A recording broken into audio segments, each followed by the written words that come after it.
فرضی نبی ہوگا، لیکن ہم سنیوں کا نبی وہ نبی ہے قسم خدا کی مسلمانوں، آج بھی مصطفیٰ کریم کے درے چوکٹ پہ پہنچ جاتا ہے اور اسے بھی زندگی مل جایا کرتی ہے۔ میرا نبی تو وہ نبی میرا نبی وہ نبی ہے۔ قسم خدا کی بتاؤں مصطفیٰ کی حیات کیسی ہے؟ آج ہم مصطفیٰ کریم کی محفل میں بیٹھے ہوئے ہیں، آج ہم مصطفیٰ کریم کے نام کا دعویٰ تو کرتے ہیں، دیوانے ہیں، حضور کے عاشق ہیں، حضور سے محبت کرتے ہیں، ہم حضور سے عشق کرتے ہیں، لیکن بتاؤ مسلمانوں بار بار یہ کہنا پڑتا ہے کہ حضور کے نام پہ سبحان اللہ کہو، حضور کے نام پہ مچل کے کہو، حضور کے نام پہ اچھل کے کہو، لیکن سنو دیوانوں کا یہ حال نہیں ہوتا ہے، عاشق کا یہ حال نہیں ہوتا ہے، بلکہ جب بھی جو عاشق رسول ہوتا ہے حضور کا نام آ جاتا ہے، عاشق رسول مچل جایا کرتا ہے، عاشق رسول کے چہرہ عاشق رسول کا چہرہ مسکرا اٹھتا ہے۔ اور میں آپ کو بتاؤں آپ یہاں بیٹھے ہیں تو حضور کو یاد کر رہے ہیں، آپ سے کہا جا رہا ہے تب حضور کو یاد کر رہے ہیں، لیکن مصطفیٰ کریم کی بارگاہ میں آ جاؤ، میرے مصطفیٰ کریم جب پیدا ہوئے تو اپنے گنہگار امتی کو یاد کر رہے تھے، میرے مصطفیٰ کریم دنیا کے اندر تشریف لائے تو سجدے میں اپنے سر کو رکھ دیا، اپنے گنہگار امتی کو یاد کرنے لگے۔ مصطفیٰ کریم تمہیں اتنا یاد کیے ہیں، اتنا یاد کیے ہیں، مصطفیٰ کریم سفر میں رہے ہیں تو تمہیں یاد کیے ہیں، مصطفیٰ کریم حجر میں رہے ہیں تو تمہیں یاد کیے ہیں، مصطفیٰ کریم غار حرا میں تمہیں یاد کر رہے تھے، مصطفیٰ کریم مسجد نبوی میں تمہیں یاد کر رہے تھے، مصطفیٰ کریم غار ثور میں تمہیں یاد کر رہے تھے، ہر جگہ مصطفیٰ کریم تمہیں یاد کر رہے ہیں۔ ابن عباس فرماتے ہیں میرے مصطفیٰ کریم کی جب وصال ہو گئی، جب میرے مصطفیٰ کریم اس دنیا سے رحلت کر گئی، جب میرے مصطفیٰ کریم کا وصال ہوا، وصال ہونے کے بعد ابن عباس فرماتے ہیں جب مصطفیٰ کریم کو لحد کے اندر اتارا گیا، قبر کے اندر جب اتارا گیا، مصطفیٰ کریم کی لب مبارک ہل رہے تھے، لب مبارک ہل رہے تھے۔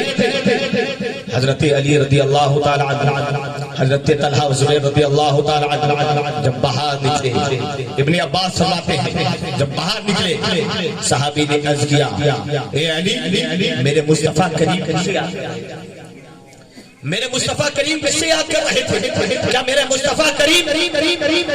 ابو بکر کو یاد کر رہے تھے؟ کیا میرے مصطفیٰ کریم عمر کو یاد کر رہے تھے؟ کیا میرے مصطفیٰ کریم عثمان کو یاد کر رہے تھے؟ کیا میرے مصطفیٰ کریم طلحہ و زبیر کو یاد کر رہے تھے؟ کیا میرے مصطفیٰ کریم حسین کو یاد کر رہے تھے؟ حسن کو یاد کر رہے تھے؟ اپنی بیٹی فاطمہ کو یاد کر رہے تھے؟ تو یاد رکھو حضرت علی کہتے ہیں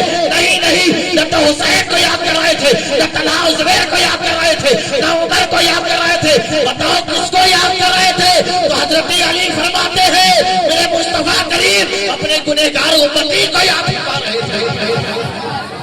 اپنے گنہگار امتی کو یاد فرما رہے تھے۔ مصطفیٰ کریم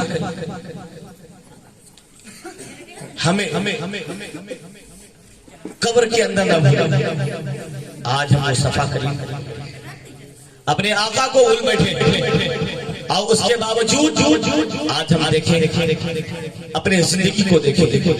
پھر اس کے بعد ہم سوچیں کہ ہم مصطفیٰ کریم کے دیوانے ہیں کہ نہیں ہیں، مصطفیٰ کریم کے عاشق ہیں کہ نہیں ہیں، مصطفیٰ کریم کے عاشق ہیں کہ نہیں ہیں، مصطفیٰ کریم کے چاہنے والے ہیں کہ نہیں ہیں۔ آج ہمارا معاملہ یہ ہو چکا ہے کہ ہم تو دعوے کرتے ہیں، ہم مصطفیٰ کریم سے محبت کرتے ہیں، ہم مصطفیٰ کریم سے عشق کرتے ہیں، ہم مصطفیٰ کریم سے الفت کیا کرتے ہیں، لیکن قسم خدا کی مسلمانوں کبھی تم نے دیکھا ہے، کبھی تم نے غور و فکر کیا ہے کہ جس نبی کا ہم کلمہ پڑھے ہیں آج ہم مسلمان اپنے آپ کو کہلاتے ہیں، لیکن یاد رکھو مسلمانوں آج اللہ کا یہ بہت بڑا احسان ہے کہ مصطفیٰ کریم کے صدقے میں، مصطفیٰ کریم کے صدقے میں اللہ رب العزت نے اپنا پیارا محبوب عطا کیا ہے، ہمیں مسلمان بنایا ہے۔ لیکن آؤ میں آپ کو بتاتا ہوں جس نبی کا کلمہ پڑھے ہو، جس نبی کے امتی بنے ہو، قسم خدا کی مسلمانوں آج ہمارا آپ کا معاملہ کیا ہے؟ ہمارا آپ کا معاملہ یہ ہے کہ ہم نے مصطفیٰ کریم کے امتی میں پیدا ہونے کے لیے کوئی دعائیں نہیں مانگی تھی، رب سے کوئی التجا نہیں کی تھی کہ مولا مجھے مصطفیٰ کریم کے امتی میں پیدا فرما دے، مصطفیٰ کریم کے امتی میں پیدا فرما دے، ہم نے کوئی دعائیں نہیں مانگی تھی۔ یہ اللہ کا احسان ہے کہ اللہ تعالیٰ نے ہمیں مصطفیٰ کریم کے امتی میں پیدا فرمایا ہے، مصطفیٰ کریم کے امتی میں پیدا فرمایا ہے، یہ اللہ کا احسان ہے۔ یہ آپ کو مسلمانوں یہ اسلام ہمیں وراثت میں ملا ہے، اس لیے کہ میرے